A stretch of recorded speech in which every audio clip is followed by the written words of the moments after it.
Before beginning the program, may I request the following? Over this task. Do keep in mind that the AN-12 was inducted into the Air Force for transport operations only.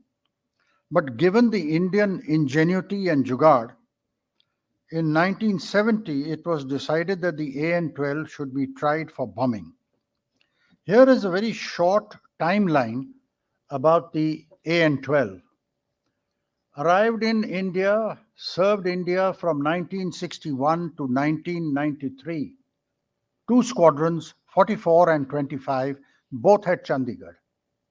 The AN-12s flew together over 4 lakh hours in the 32 years that they served India. There were a total of 5 fatal accidents in which aircrew were lost.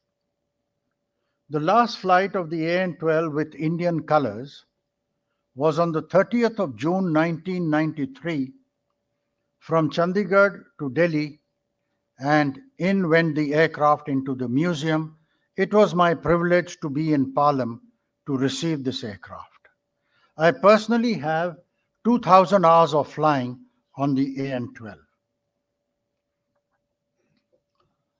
Now, many bombing trials were used and practices done near a range called the KK range, is very close to Ahmednagar. Sadly, one AN-12 crashed into the hills during the trials, killing everybody on board. But the trials continued. There was no hint of war in 1970 when these trials started, but it was done to increase by a very large amount the offensive punch of bombing by the Indian Air Force. By mid 1971, 50 years ago, everything was well recorded, standard operating procedures had been made, with many pilots, navigators, and flight gunners being trained for bombing missions by day and night. By now, mid 1971, Sheikh Mujibur Rahman was in a Pakistani jail, and 10 million Bangladeshi refugees were in India, and the only solution to the situation was the creation of Bangladesh. That could only happen with a swift shooting war and bombing as many targets in Pakistan as possible. Take your minds back, if you will, ladies and gentlemen, 50 years back, August 1971. India was just 25 years old. Our economy was very restricted. There was no TV. There was only Akashvani. Communication was by telephone, no mobiles. And for the younger generation here, there was no WhatsApp, no Twitter, no Facebook, no Instagram. I do not know how people lived.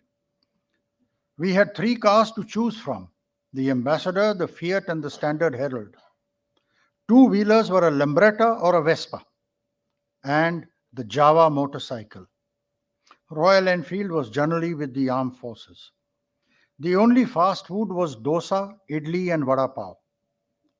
Frankly, life was very comfortable. It was easy and slow moving. But most surely, in August 1971, all of us knew that the war is coming. The AN-12s intensified their bombing training and the best techniques: height to release the bombs, speeds at which to fly, how many bombs per aircraft, and most important, what are going to be their targets. They were very carefully selected, as the AN-12 would be extremely vulnerable to enemy anti-aircraft fire, and they could also be intercepted by Pakistan Air Force fighters. They would be bombing from pretty low heights of 300 to 400 feet.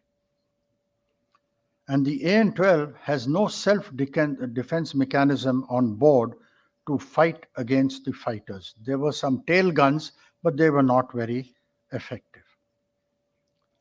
But it was a simple 4-engine turboprop aircraft, but could carry 10,000 kilograms of cargo. And that meant that it could also carry 10,000 kilograms of bombs. And that is what the Air Force engineers and armament experts did. They modified the AN-12 to deliver 10,000 kgs of incendiary and high explosive bombs. We had already lost one AN-12 during trials, so now the pilots were very cautious and extremely careful during the practice bombing missions. What they would eventually do in war was different. Here are two photographs of this beautiful aeroplane. The first one taken as she is flying back home to Chandigarh, about 25 kilometers west of that city. And the next one is firmly secured on the tarmac. There was very little publicity about the missions that the AN-12s had done in the 50 years that have transpired from 71 to 2021. And I would take this moment to thank Center for Advanced Strategic Studies and the Deccan Education Society for informing an extremely large number of people in India about the role played by AN-12s in offensive action during the 1971 war. All photos and sketches that I will show on the screen have been gathered by me in the last couple of months when I got the first hukum from Air Marshal Gokhale that I have to give this talk. As you can imagine, official intelligence photography was kept with the government and is not available. Now, one extremely critical task that the Air Force carried out during peace and in war is to gather electronic intelligence about the enemy. In 1971, we used an AN-12 for ELINT duties for identifying the radars both in East and West Pakistan. Have a look at this slide. The electronic intelligence is called ELINT. Does it work? Sorry. Okay. We fly about 20 kilometers inside India while we are gathering this intelligence. The sensors of the aeroplane pick up the radar beams which are impinging on the aeroplane. There are special sensors. We fix the position of those radars by a simple triangulation. So you have to get the location of that transmitter as you fly along. You do repeat runs to find out whether that radar is a static radar or it is a mobile radar. Because next time you find this fellow again, you will know whether he has changed position. Every radar antenna has a strange signature of its own, which can be recorded and saved. The final sweep of Bangladesh, or then East Pakistan, was done on the night of 3rd December. I shall just refer to it shortly. At that time, I was flying at about 25,000 feet, and the war had actually been declared. Have a look at the map of Bangladesh. That night, at about 8 o'clock, when I was flying this aeroplane, we actually traversed around East Pakistan like this, and then back, and went back to our base. I did the same thing in the same aeroplane on the 5th and 6th of December 1971 while flying along this border.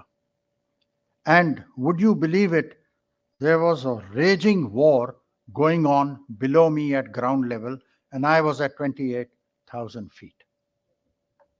This work never stops, and it cannot be written about in too many places. But now, 50 years later, I think you and we can share this. It has been repeatedly said that the Pakistani Air Force made preemptive attacks on Indian airfields on the evening of 3rd December 71. It is in the psyche of these Pakistanis' ego that it is they who must start a battle and not India. How can these Indian banyas have the courage to start a war against us martial people? That is their thought process. But there is also a piece of information, I don't know if it's true, but I've heard it many times, that says that India leaked intelligence to Pakistan that on the night of 3rd and 4th December, Indian forces are going to launch an attack in both East and West Pakistan to finally liberate Dhaka from Pakistan. And that is why the Pakistanis are supposed to have done the preemptive strike. Do remember that Bangladesh had already been declared as a nation, free nation, in March 1971 by Mujibur Rahman, now in a Pakistani jail. That night, there are many here who will remember that radio broadcast by Indira Gandhi, who declared in her speech on All India Radio that the attack by the Pakistani Air Force on Indian airfields is an act of war and India will respond appropriately. That was the order for the armed forces to translate their plans into action. And would you believe it? One of the first missions that was launched on the night of 3rd December was the AN-12s. The first target given to the AN-12s was the Changamanga headworks. Now, as you can make out, these are not photographs and drawings from the Intelligence Directorate of the Indian Air Force. This is all Google stuff. But I have showing it to you to let you know where this place was. There were a total of 5 aircraft. Each aircraft carried 40 bombs of 250 kgs each, totaling 10,000 kgs or 10 tons.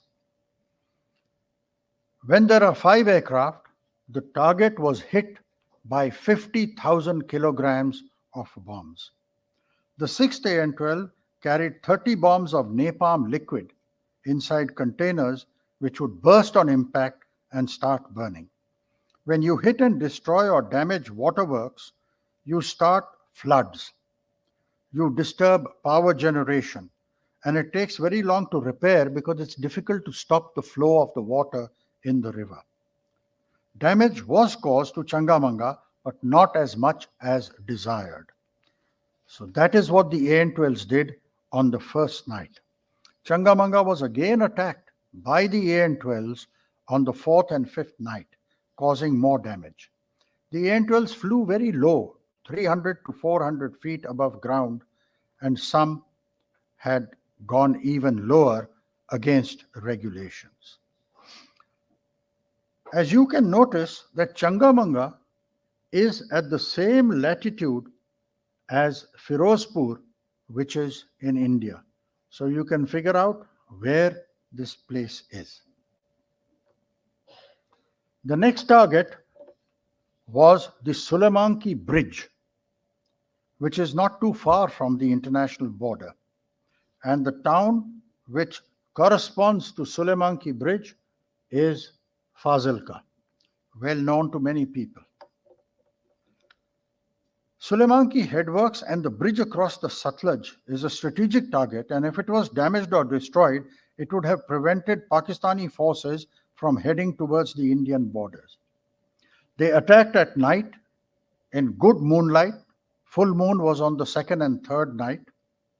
And as the days progressed, the moon would rise 45 minutes later, and the AN-12s would get airborne 45 minutes later, so that when they attacked their target, they would have the moon behind them illuminating the target.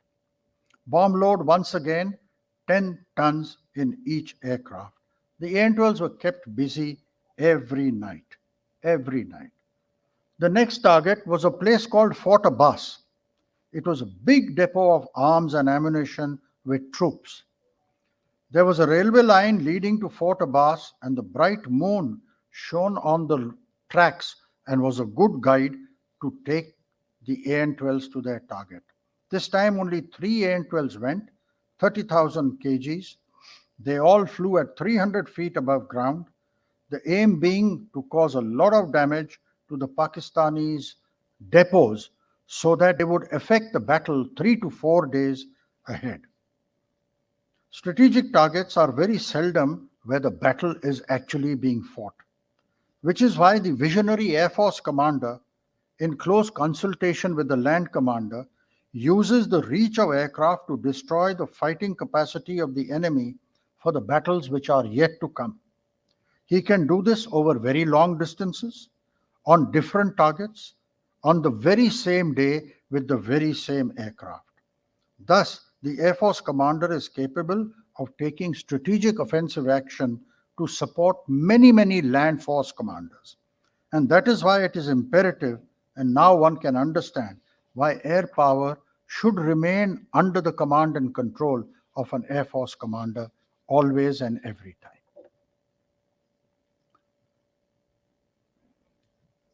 By 6th December 71, the Pakistani Air Force in East Pakistan had ceased to exist as a fighting force.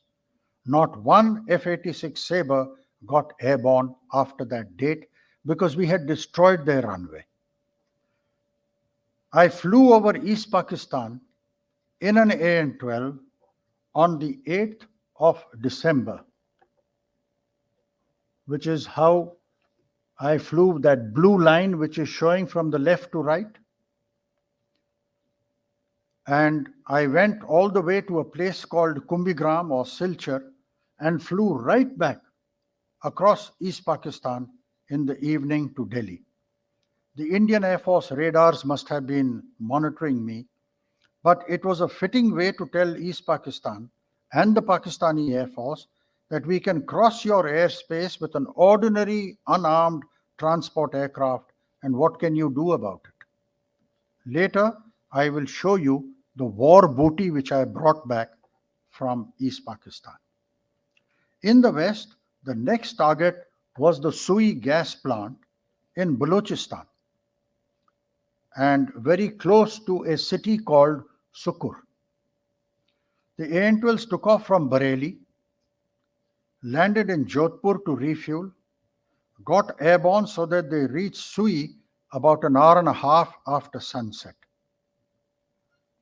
As recalled by Group Captain Ahluwalia, now 90 years old and settled in the USA, he was the third AN-12 and he saw the first two aircraft drop their bombs on the plant and start fires. The first aircraft was flown by Wing Commander Vashisht, the CO, and the second one by Squadron Leader Purushe.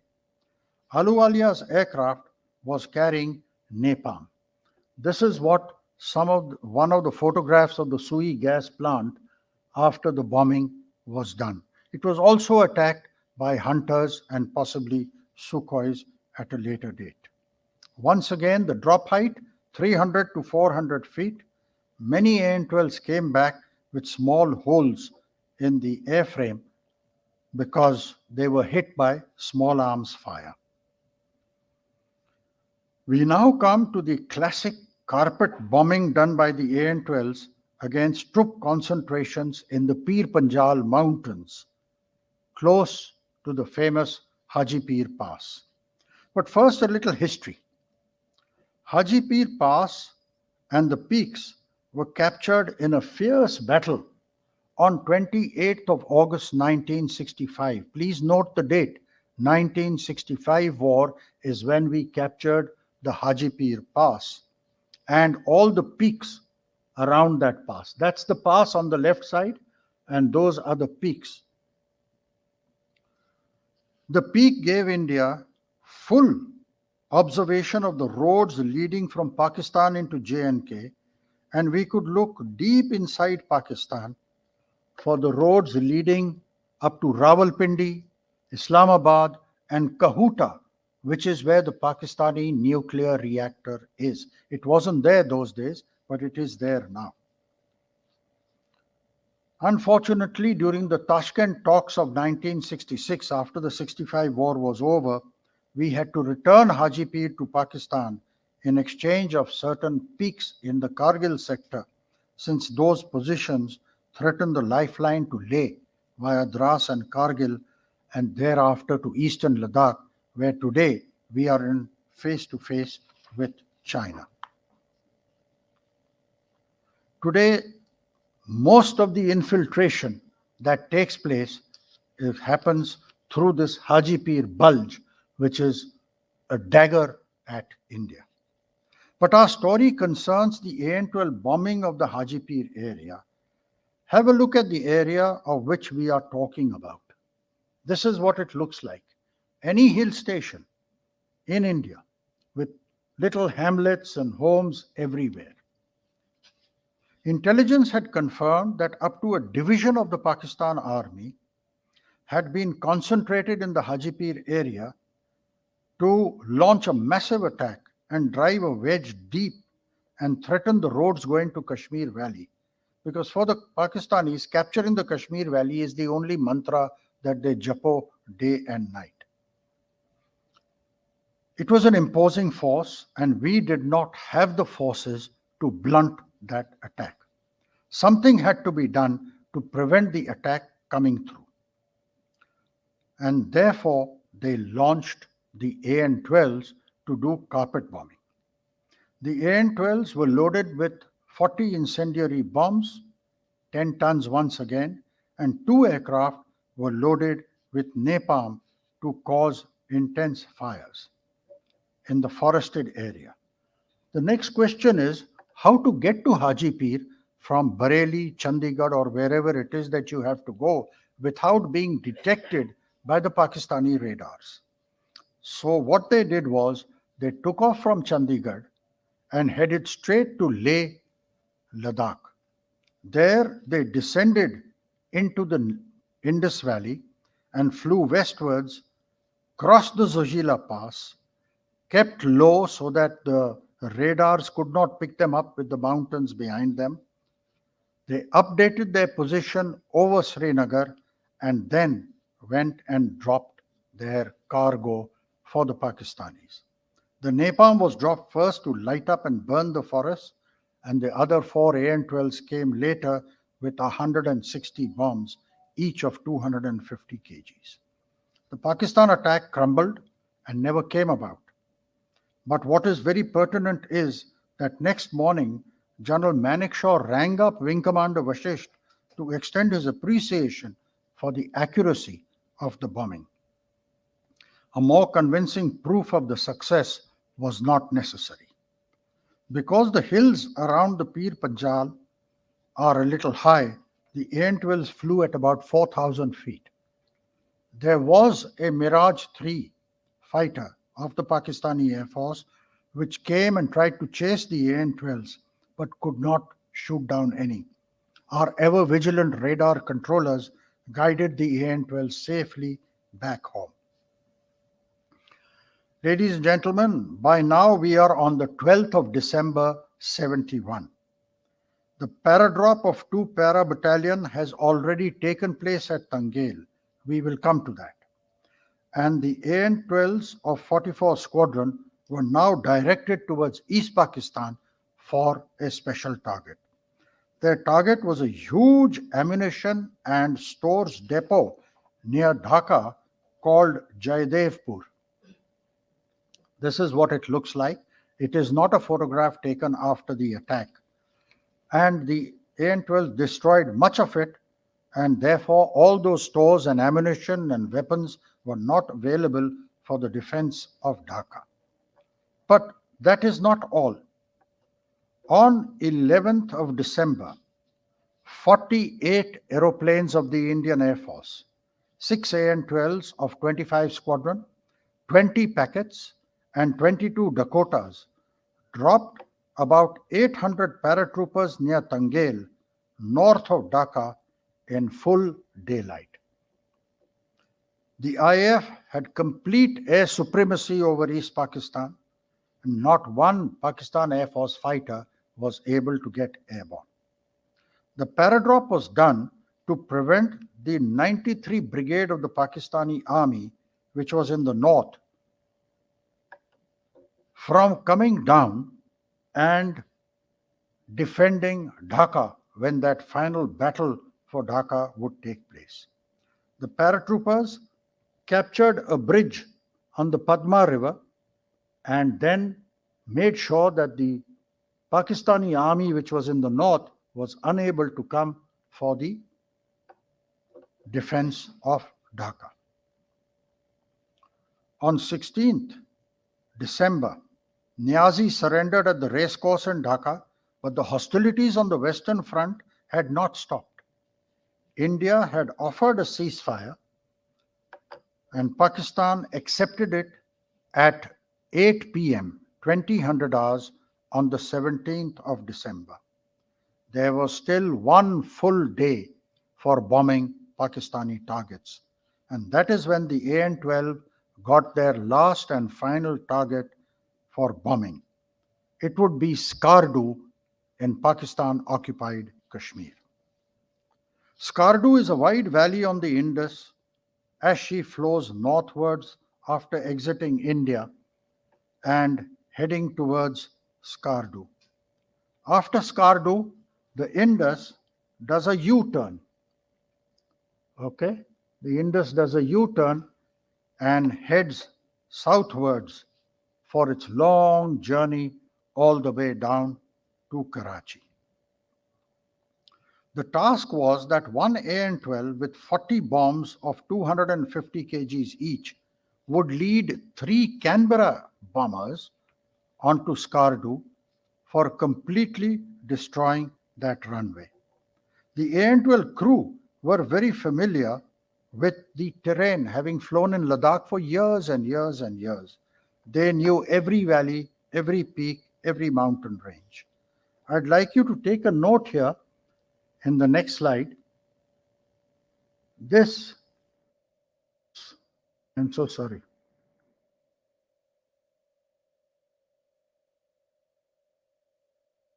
This is Nanga Parvat, and that is K2. K2 is also known as Goodwin Austin. The two peaks in this area which are the delight of mountaineers. A very difficult peak to climb, Nanga Parvat. Many, many mountaineers have lost their lives on that.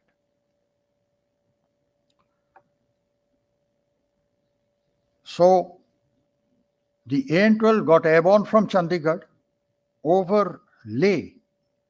They were joined by the 3 Canberras, and then Vinko Vashisht entered the Skardu Valley. Have a look at the Skardu Valley. His co-pilot was now Group Captain retired, then Squadron Leader Ujjwal Dapir, who lives in Pune. The runway alignment is 3. This is the old runway which was bombed. This is the new runway which was not there. 320. This is north, as you can see here. 320 degrees is the alignment of the runway. And the air IL-76 was coming in this direction. This is how he entered the Skardu Valley, and you can see how wide it is, and that is the Indus flowing further north. The Pakistanis were completely horrified and unprepared because the 40 bombs fell on the runway center line, and as Dabir likes to say, we stitched the runway with 40 bombs. After bombing, Vinko Vashisht flew further north and turned right into the valleys with which he was very familiar and kept low so that no Pakistani fighter would ever find him tucked down in the valley. He got into the Shok Valley, which goes past the Thois airfield, then on to Leh, and came home to Chandigarh. Thus completes the bombing and paradropping missions of the AN-12s during the 71 war. 44 Squadron was awarded battle honors, 1 Mahavir Chakra, 2 Veer Chakras, and many Vayu Sena medals gallantry. Now, the promised story about the war booty which I brought back. I went to Chittagong in January 1972 for de-induction of troops. After lunch, we returned to the airport, and I was looking for a worthwhile war booty when my eyes rested on what I thought was the best thing I could bring back. And why am I telling this story? Because it's connected to the AN-12. I loaded it in my AN-12 and brought it back. And this is what I brought back. All I could find was a step ladder belonging to the Pakistan International Airways. So I brought it back, put it in the mess, and the children, I was a bachelor then, the children of all the other officers used to play with this for hours every afternoon. In the evening, sometimes we used to sit on this and have our drinks, cheering the Pakistani Air Force.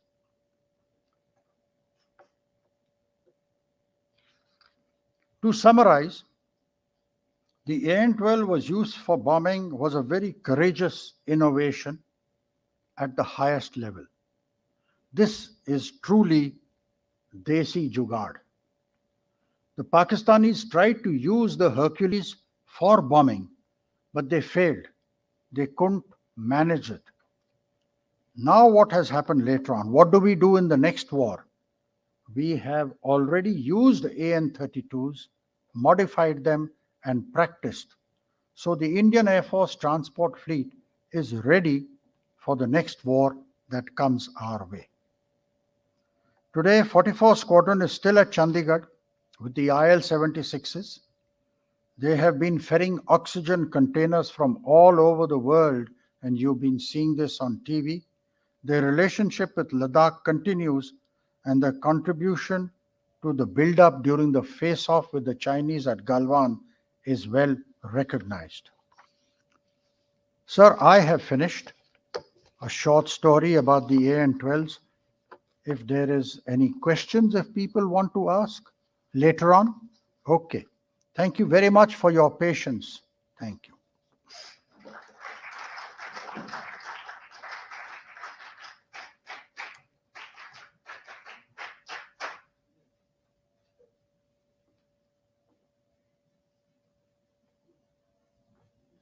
This way. This way. Thank you. I'll bring my mask. As I was telling Air Marshal Gokhale, we wore masks in 1971, but there was oxygen in them.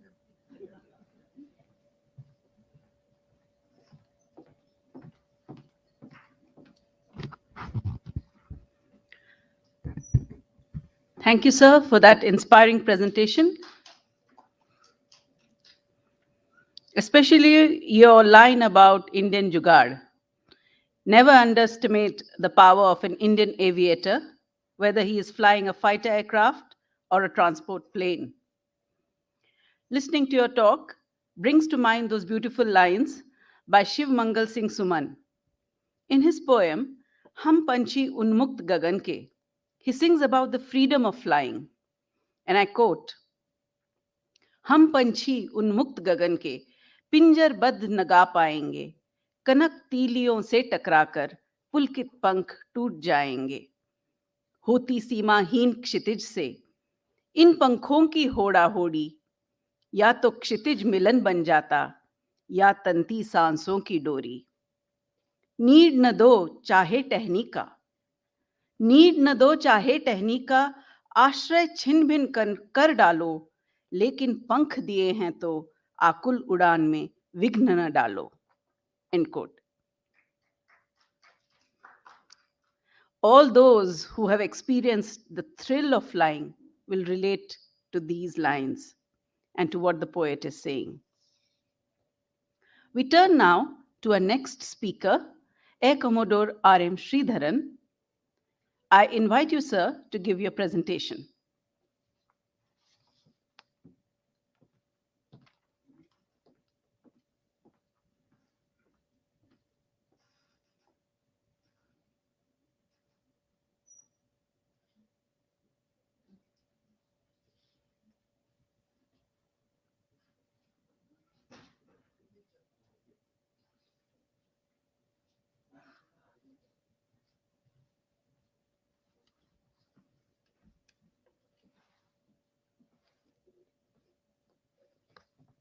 No.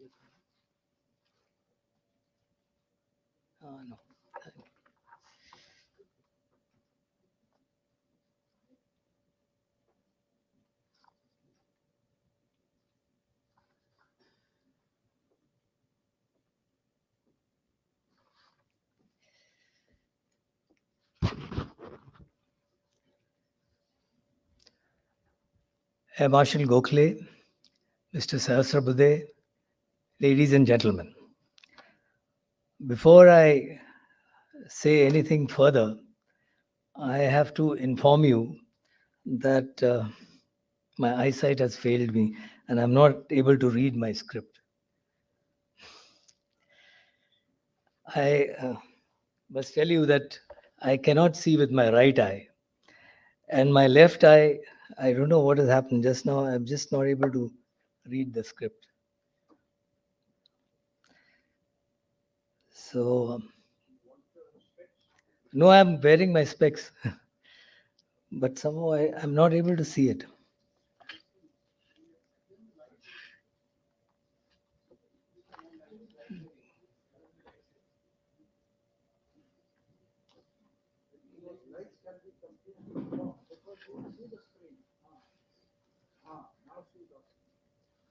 Still, it is very hazy.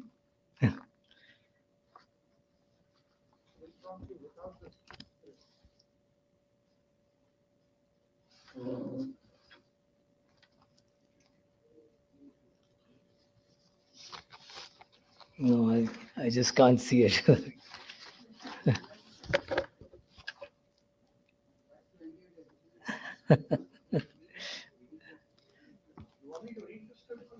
Which?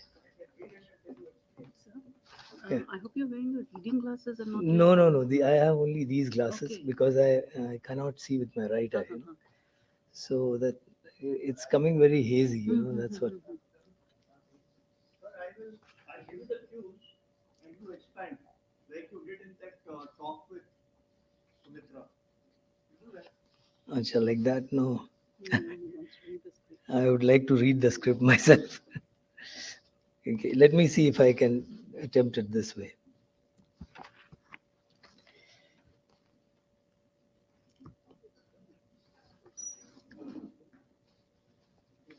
Yeah.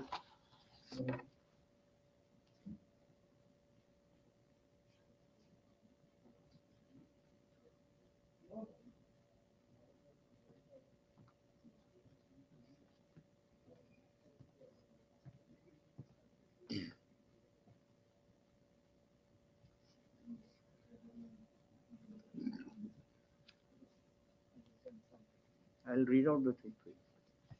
And then you.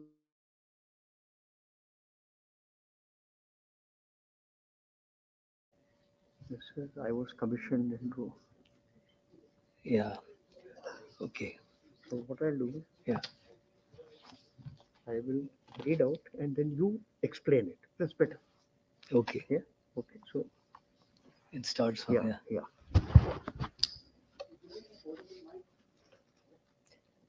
Okay. Great.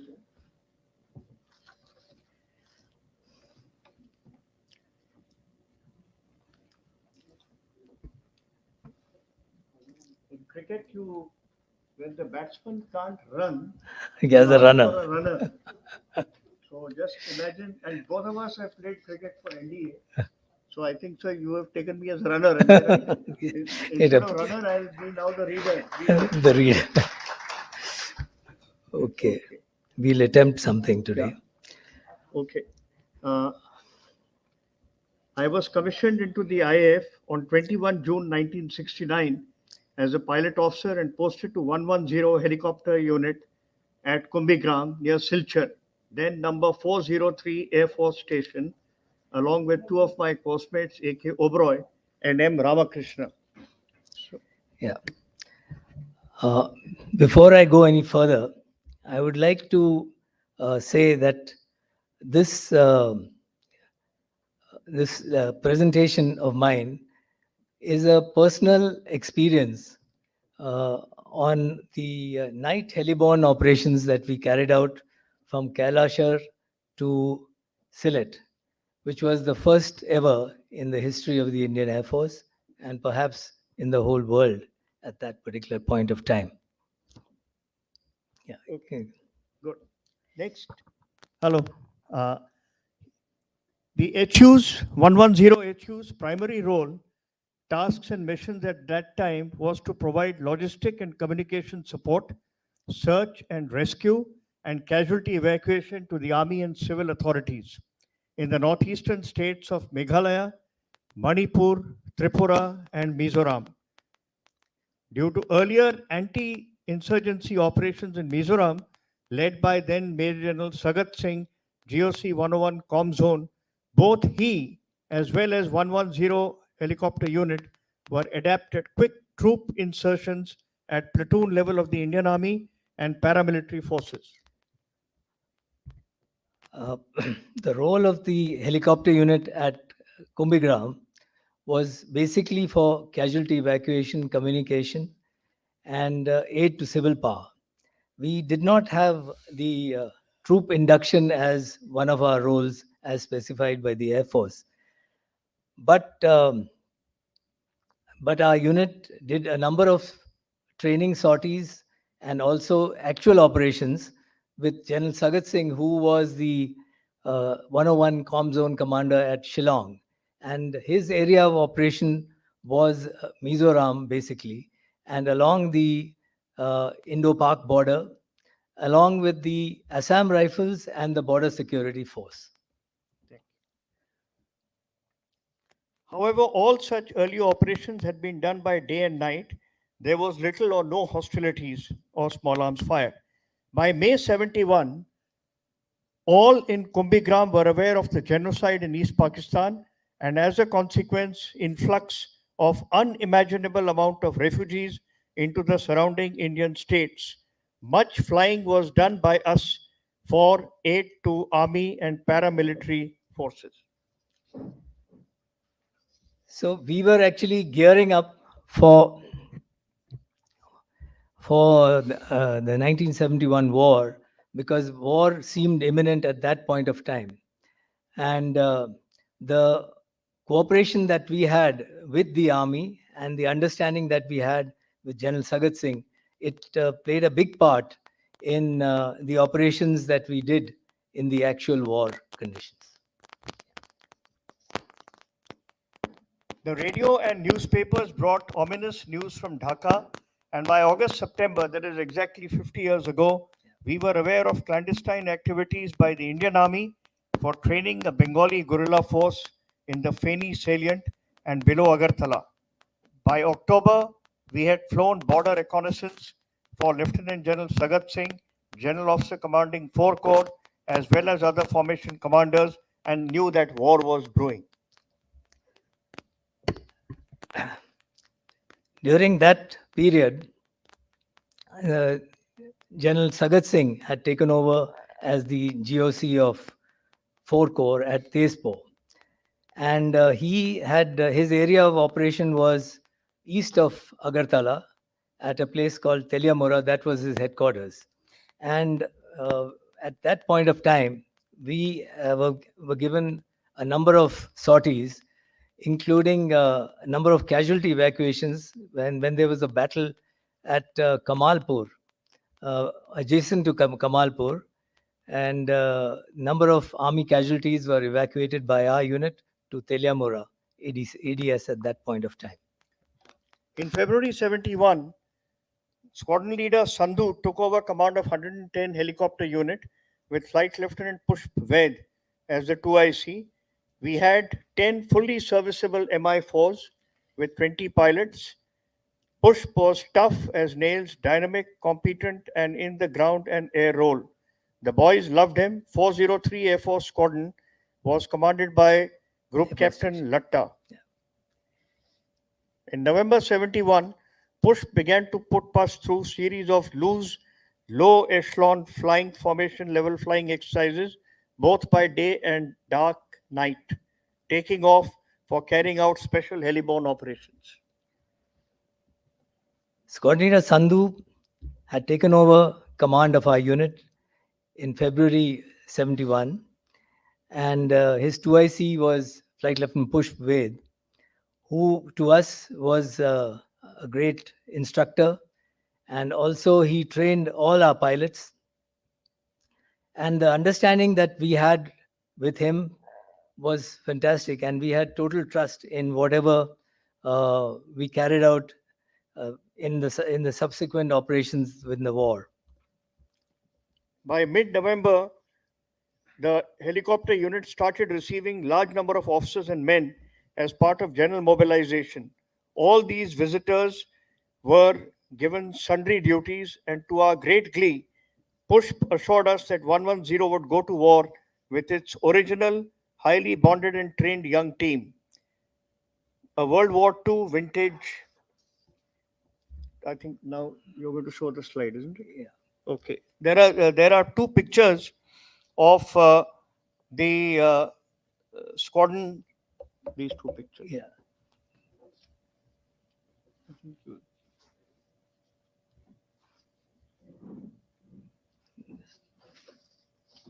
No, it's not.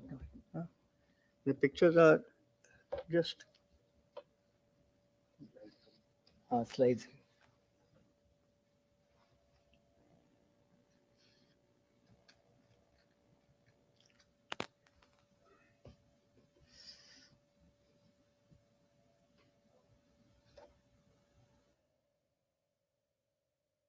This. described. Yeah. This is our helicopter unit at Kumbigram. These are all the pilots. This was before the war. And the next slide, please. Sorry? Okay.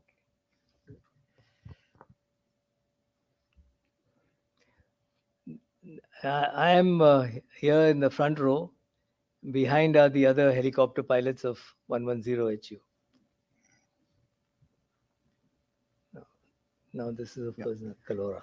Later. War was finally declared by Prime Minister Indira Gandhi during a speech on All India Radio past midnight on night 3rd 4th December 71, when I had just returned to Kumbigram from Dharmanagar, where I was sent along with Flying Officer Krishnamurthy as co-pilot in support of a raging battle conducted by Major General Krishna Rao, GOC 8th Mountain Division, who later became the Chief of Army Staff. Immediately that night, as precautionary measures against air attack by Pakistan Air Force, the 110 helicopter unit activated its dispersal plan, and early morning on 4th December, 6 Mi-4s were dispatched to a large field at Teliamura to support border skirmishes with forward elements of the Pakistan garrison at Sylhet, threatening the rail and road logistic lifeline of 4 Corps on the tri-junction of Meghalaya, Manipur and East Pakistan. On 5th December, due to the threat of Pakistani sabers, I was asked to disperse to Imphal with Flying Officer Krishnamurthy and on to Aizawl. 2 night halts at the excellent officers' mess of 2 Assam Rifles were done. No sorties were flown. On 7th December, I was asked to proceed to Teliamura at their disposal of 4 Corps. Late in the afternoon, I was told to go to rendezvous with my unit at Kailashar ALG. Next slide is the day and night special heliborne operation phase 1 at Kalura Sylhet. Actually, we were to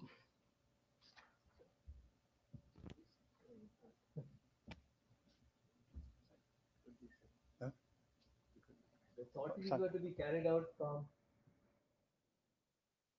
Kalora to Sylhet.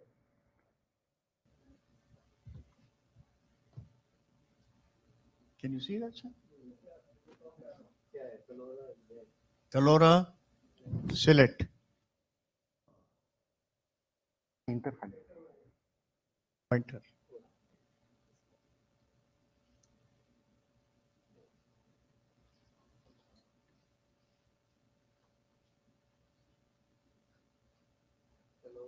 Yeah.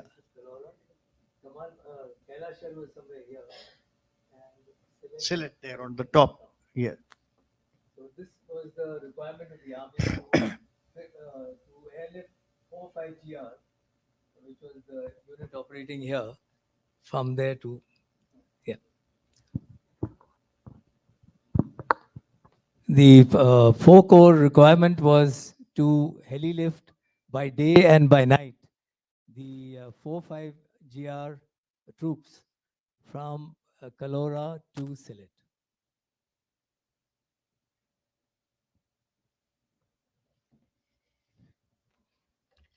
By the time I landed at Kailashar and refueled, it was dark.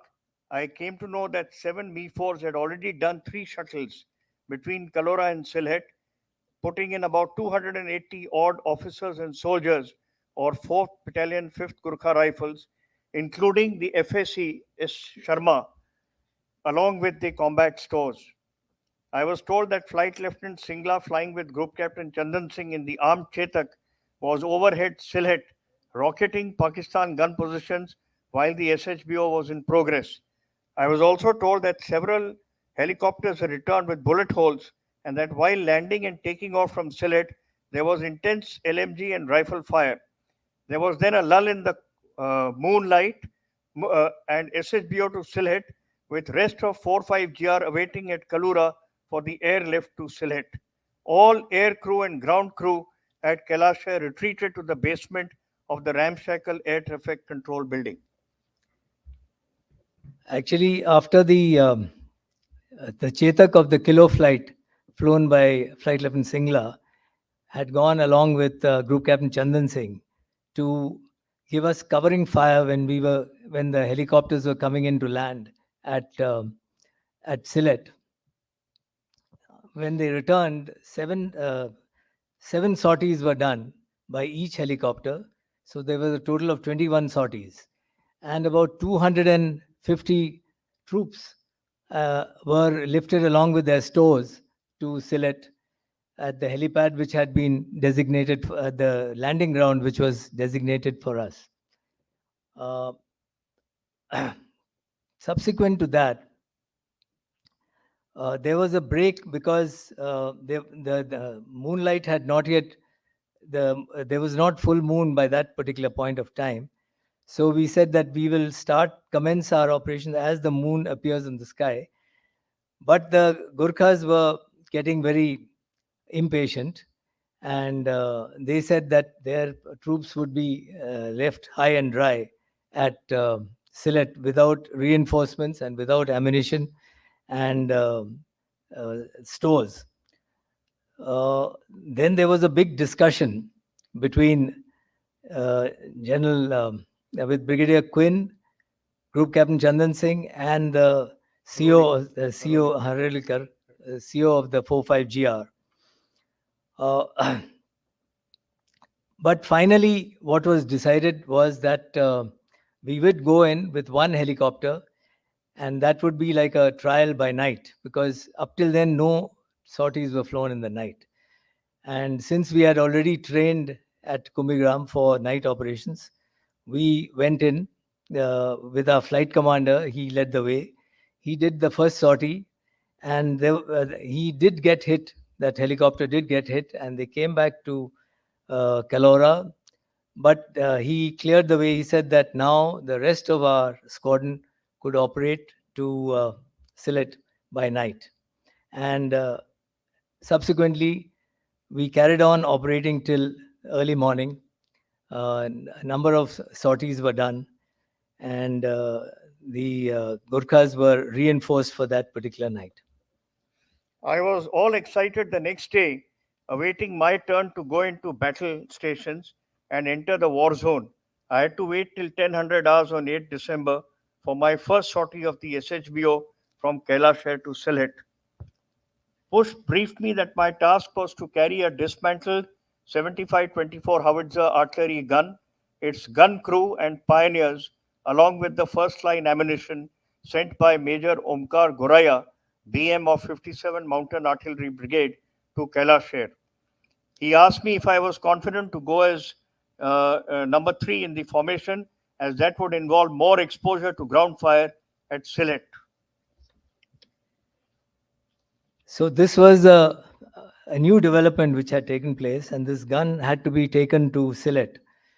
So my flight commander asked me, because I was now detailed for this particular sortie. So he said, "Would you be comfortable carrying this gun to Sylhet. So I asked him for that I would be I mean, I told him that I'll be absolutely comfortable without any problem. And the Me-4, as you know, is a very hardy aircraft. And though it carries only up to 2 tons of load, it can take on more if we use it uh, in a running takeoff position. We can continue.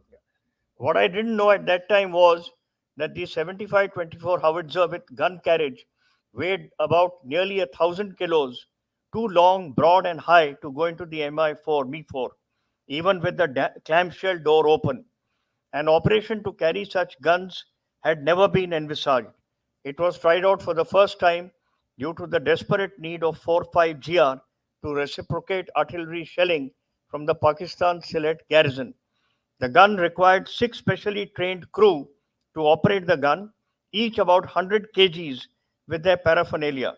Each shell consisted of 3 parts: a brass body holding the propulsive charge, a warhead, and the highly delicate explosive percussion caps.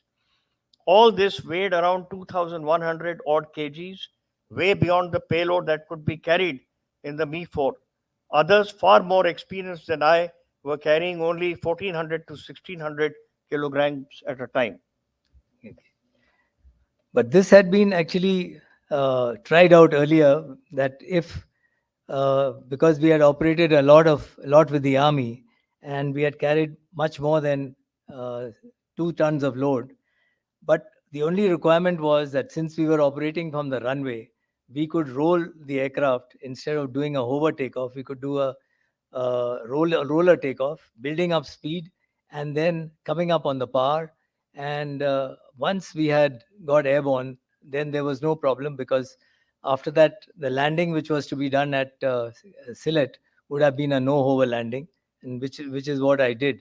And without any problem at all, I landed the helicopter at Sylhet. As per our Me-4 sortie profile, both number 1 flown by Flight Lieutenant Jayaraman, number 2 by Flying Officer Ali, had already done 2 sorties earlier on 8 December. Briefing in short was to start up with number 1 giving a call and other 2 acknowledging with clicks on our VHF radio. Line up one behind the other and take off. It was, however, when it was my turn after a short while, with full throttle, almost 11 degrees pitch, the collective in my armpit, my Me-4 just shook, shuddered, and would not hover. I realized that my helicopter was overloaded. It was time to switch off and offload some of the ammunition. So I simply released the brakes, pushed the stick forward, and at maximum collective, I rolled down the runway, gathering speed like a fixed-wing aircraft. The transition hit at around 40 miles per hour, and I got airborne by around 60 kilometers per hour. So that, as I described earlier, I had to do a running takeoff since the load was more than what the helicopter would normally operate with. Somehow I slotted myself at number 3 on the left side. The formation maintained 50 odd meters above ground, no obstructions. I could make out the river Surma, and just then Jayaraman gave a call to the FAC, who gave a reassuring reply saying that the landing zone, an open field, was clear and that there was no enemy firing. Jayaraman lined up in the center of the big ground as I remained to the left, with some trees just short of the landing spot. All 3 landing points had similar approaches. On the final approach, my co-pilot Hundal blew the helicopter's horn to keep troops on standby in a couple of minutes. Jayaraman touched down with a bit of dust, and Ali followed. I knew that unlike others, I could not do a hover landing, so I did the reverse of takeoff from Kailash, a no hover landing like an aircraft, which you already have explained. It took a few agonizing minutes for the gun crew and the Mukti pioneers to get the gun parts and ammunition boxes out of my helicopter. As soon as the helicopter was offloaded, I took off again. Once clear of Sylhet, we increased speed, kept low back to Kailash, and after landing there, Hundal and I did a visual inspection and found a couple of bullet holes on the tail boom, which were minor as per our senior technical officer, Flight Lieutenant Shankaran. My baptism of fire had been achieved in the very first sortie, and all the nerves and butterflies in the stomach had been calmed. Yes, the my induction into the war was with this particular sortie. Before that, we were only dispersing aircraft and getting prepared for the war. But this sortie, which was done by day, but with this gun and heavy equipment, and I think I had come out well, and my flight commander and CO were very happy with this particular sortie. And then after that, I continued flying for the next two I sorties. did two more sorties as number 2 and number 3 in the same loose formation. Both sorties were done with Krishnamurti. In these sorties, we had to land and pick up 4th Battalion, 5th Gurkha Rifles, tail end stragglers from Kalora.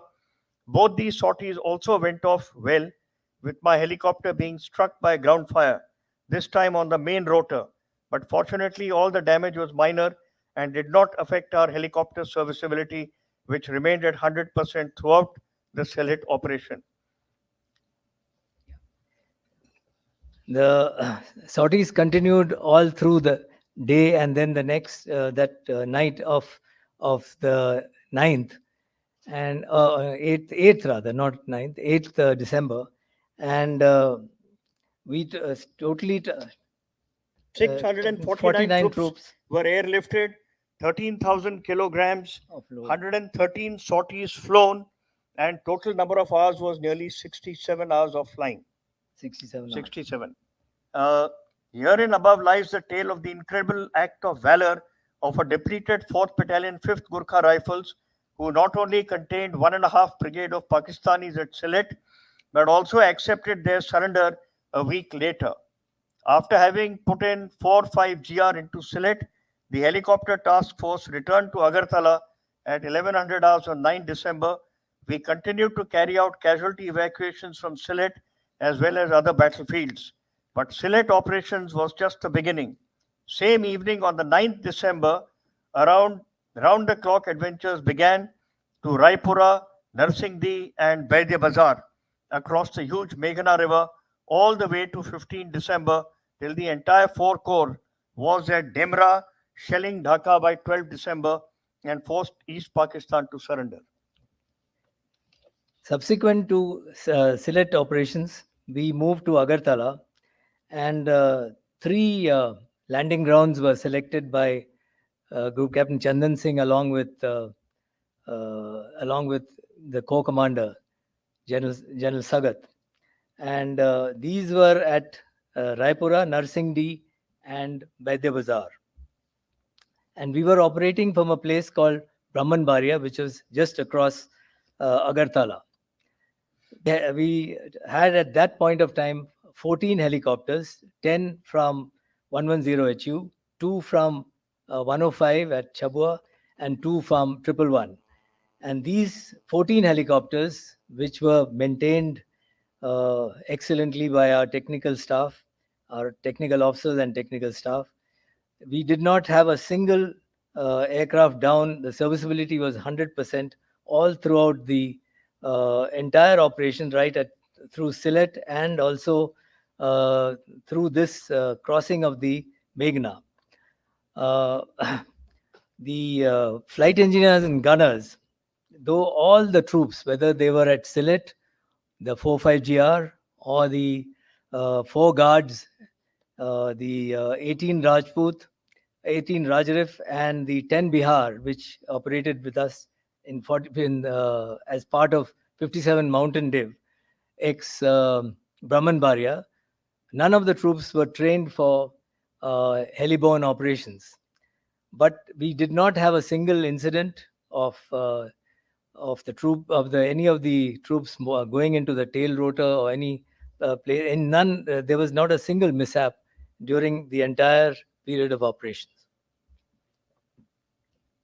Thus, I played a role in this, and subsequently,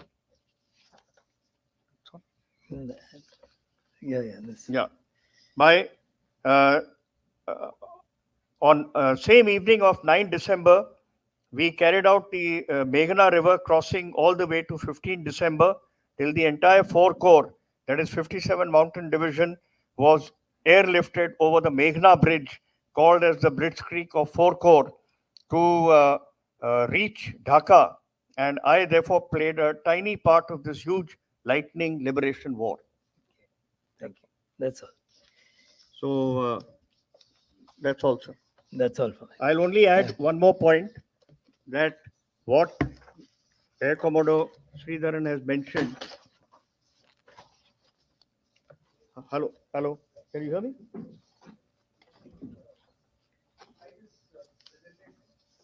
Presentation slides. Okay. Just run the slides through. That thing is It's fallen down, I think.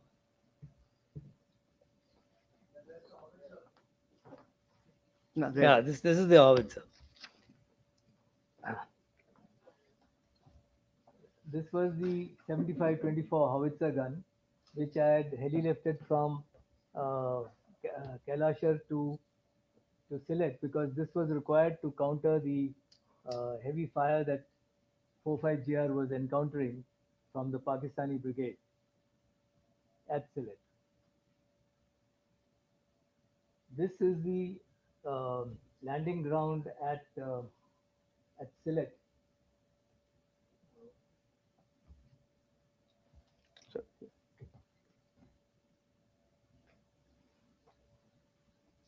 The approach was from here.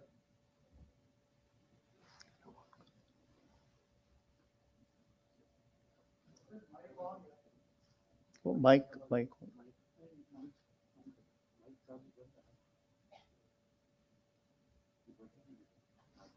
Just put it.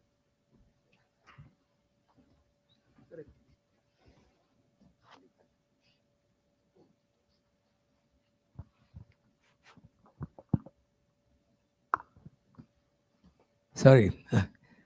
The helipad approach.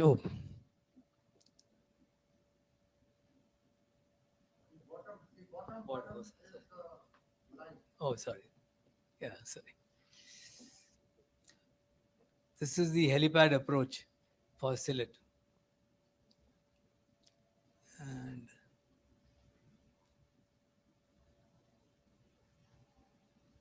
our Pakistani posts were here, who were firing at us while we were going into land, both by day and by night. And the railway station was around here, Sylhet railway station. And this is the Surma River.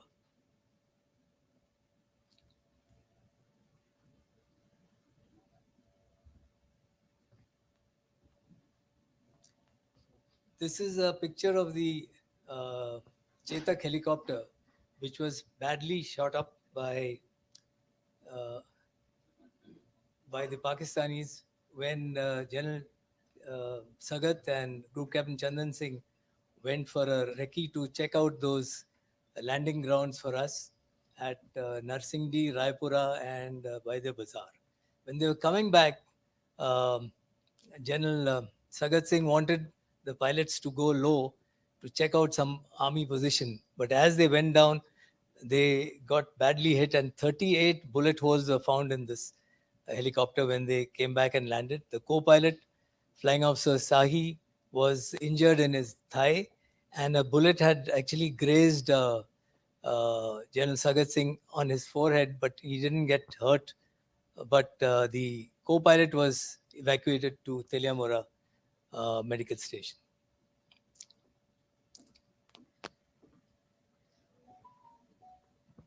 Yeah. This is the number of troops which were lifted to Sylhet. That is the load, and this is the number of sorties, and that's the number of flying hours. This actually is a gross underestimation of troops and loads based on estimate provided by the engineers only.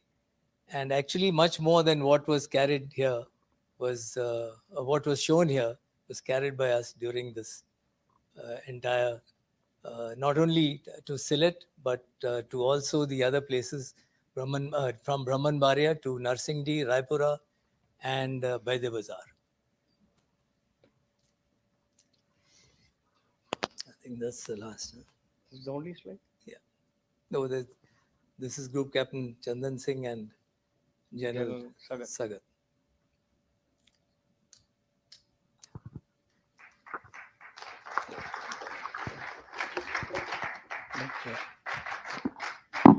I'll just mention one thing. The guns that were carried, they were the same which were in our sector. And this battalion which Air Commodore Sridharan took across served with me. I knew the commanding officer. I think the Air Force did great work. And one of the officers who was there was my junior from the NDA. We served together, and they all have great acknowledgement for the Indian Air Force. And also the division which they moved across the Meghna River, a complete infantry division was taken. We have great respect for the Indian Air Force, as Group Captain Beur has already given his point, and so also Air Commodore Sridharan and Air Marshal Gokhale. I think I'll vouch for it. Being a gunner who was there in the war, Air Marshal Gokhale's elder brother is here, Honorable Colonel Gokhale. He will vouch for it because we both are from the same regiment. I think hats off to the Indian Air Force. Let's give them a great applause. Thank you. I would just like to apologize on my behalf that I don't know what happened to my eyesight. Not able to. Probably I'll get it checked up tomorrow. But I must apologize that I could not give my presentation as I wanted to give it in a better manner. I can only say that I can only request Air Marshal Gokhale if he could permit me to give a complete presentation, including the Meghna crossing, uh, when my eyesight is slightly better. Uh, Thank you so much, sir.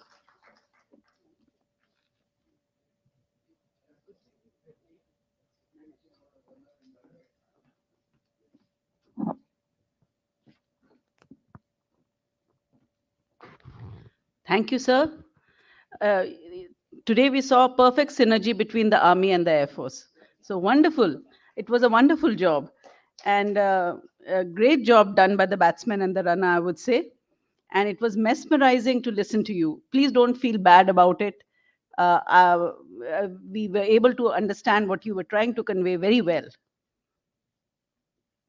And I think that the fraternity of flyers transcends man made boundaries. I quote from a poem, High Flight, which is the official poem of the Royal Canadian Air Force and the Royal Air Force.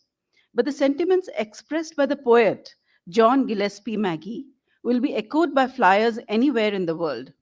I quote, Oh, I have slipped the surly bonds of earth and danced the skies on laughter silvered wings. Sunward I have climbed and joined the tumbling mirth of sun-split clouds and done 100 things. I have topped the windswept heights with easy grace, where never lark or even eagle flew, and while with silent lifting mind I have trod the high untrespassed sanctity of space, put out my hand and touched the face of God. End quote. So this is the thrill of flying, which I'm sure our two guests today conveyed so well. And if anybody has any questions regarding the two presentations, they can be asked now.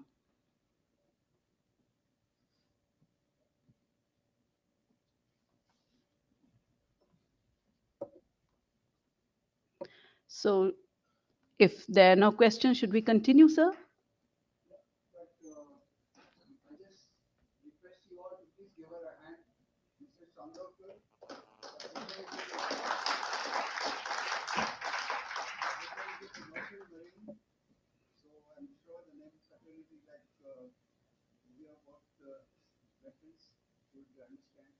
Thank you, sir.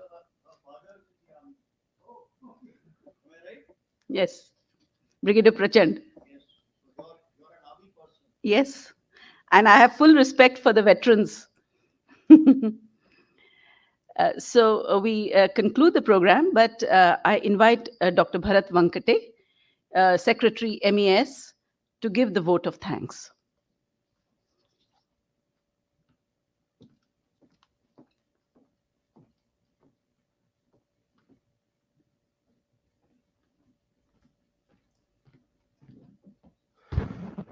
Thank you very much, ma'am.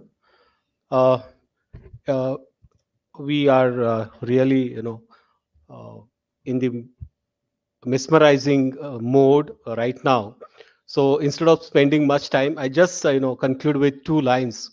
It was really wonderful to listening with the uh, persons, veterans who were there on the ground.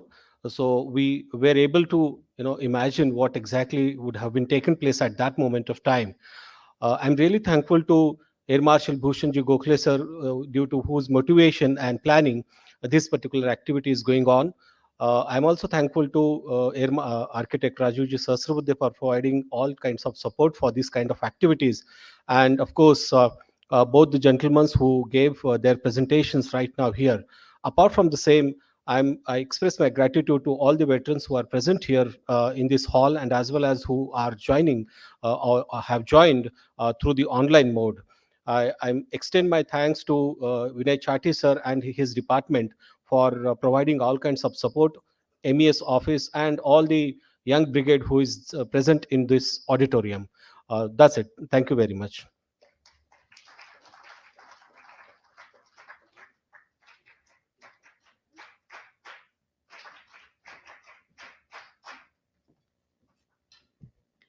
Thank you, sir. I now request all to rise for the national anthem.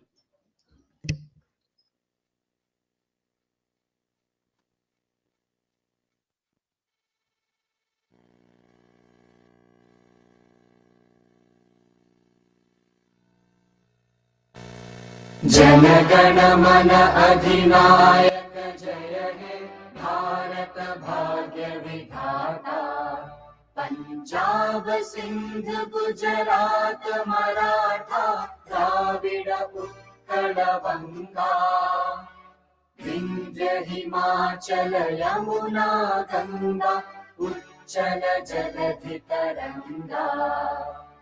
तव शुभ नामे जागे, तव शुभ आशीष मांगे। गाहे तव जय गाथा, जन गण मंगलदायक जय हे भारत भाग्य विधाता। जय हे जय हे जय हे, जय जय जय जय हे।